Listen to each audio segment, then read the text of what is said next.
What's going on, y'all? In today's episode, we're going to be redoing this monstrosity of a pantry.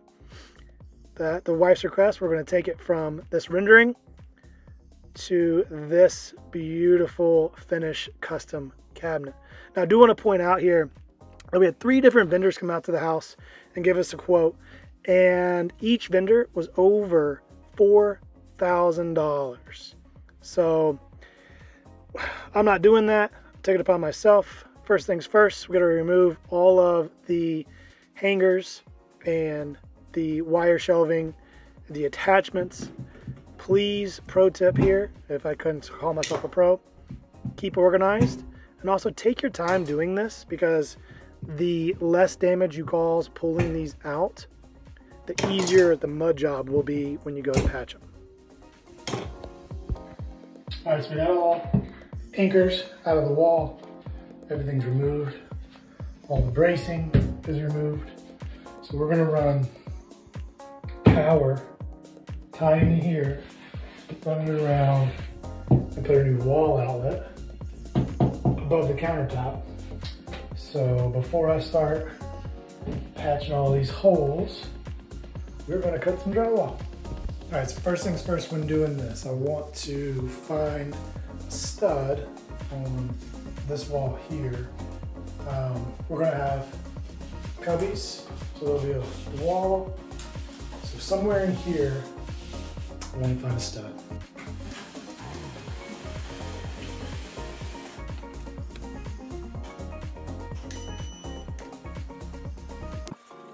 All right, so as mentioned before, we are installing an outlet in the pantry to get our toaster and our coffee maker out of the kitchen and kind of hide it.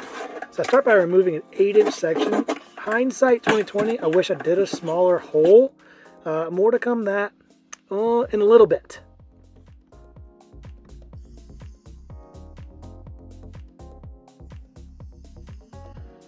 All right, so we got access to the stud to mount the new outlet. That's gonna go over the countertop. All this is clean, should be pretty easy mud job. I'm gonna tack right into here to power the outlet.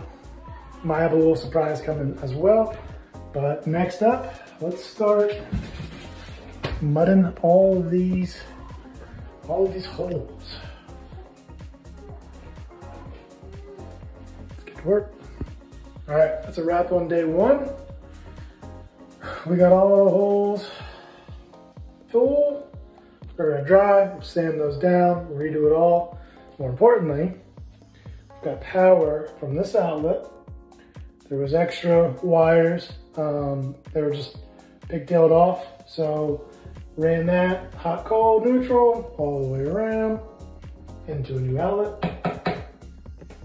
Fun part, we putting that drywall back on. Easy peasy.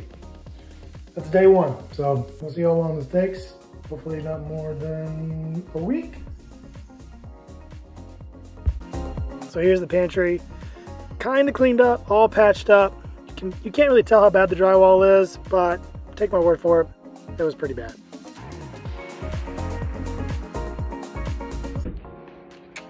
All right, welcome back. It is now day 3.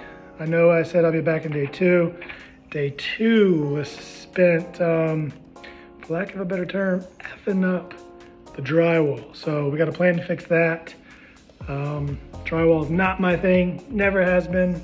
Maybe one day it will. But today we're gonna be working on the lower cabinet and then the box immediately to the right when you walk in, and the box all the way on the back wall when you walk in. So what that entails is Deanna and I have decided we don't want the regular width of the cabinet. Back 24 inches. What we're thinking is I'm gonna take off the back about 8 inches or so to give me a 16-inch box. I'll then take this back piece and make a new section here. I'm gonna trim the drawer as well. So I'll cut off and take an account for the drawer. We'll just buy new glides. be able to pull the drawer out. It'll be shorter in length, but still a drawer nonetheless. Once I cut this down to size and put the back on, I'm gonna place it inside. And from there, I'll be able to make measurements for the countertop. What we're using for the countertop is butcher block. I'd like to do a 45 and a 45 to make that 90-degree bend. 45-degree cut for a rookie, pretty hard to do. So we'll get to that bridge when we cross it. But for now, let's cut this box and get that going. All right, so from the back to this line here is 7 5/8. That's what makes this 16 inches on the dot. So I'm gonna cut this back section off. I've got the saw measured 7 5/8 on the inside, so it'll give me a true 16 inches. I took the doors off because I don't want them flopping around. So last but not least, let's get this thing cut. And this part was very straightforward. Just run the box through, pick it up, flip it over, run the box through, pick it up, flip it over. Do that 3 times, voila, you've got a skin of your box. Okay, so cabinets in place. I've already framed out some side cubbies. I'm moving my way back to the back corner.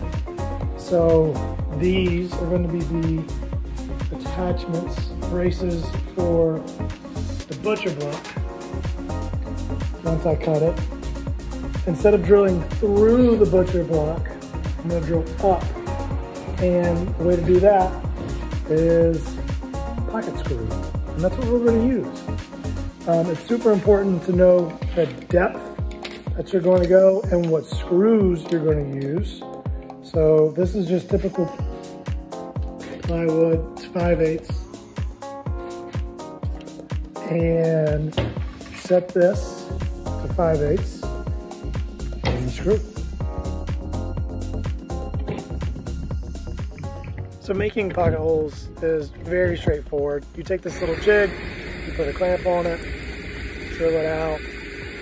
The reason you do this is so you don't split the wood. It makes a much snugger, tighter fit for really seamless lines. And at the end of the day, you won't be able to see where these screws are coming from. I love them. All right, so now we're making some progress. Here's the lower section, lower cabinet end. The taller cubby on the left side, you can see, goes all the way up to the top. Now I've got the top section in, painted all white before I put the butcher block top on, just to avoid any messes. Very, very clean install here. Now we've got the butcher block. I make my 45-degree angle cut. And as you can see here, fits like a glove. Very happy with the end results. Cut it to length, it's beautiful. Now this joint does come a ton closer together. I use pocket screws again, and it comes very, very tight. And here she is. And this is the final project. So all said and done, it took about maybe 4 or 5 days. The wife is very, very happy with how it turned out.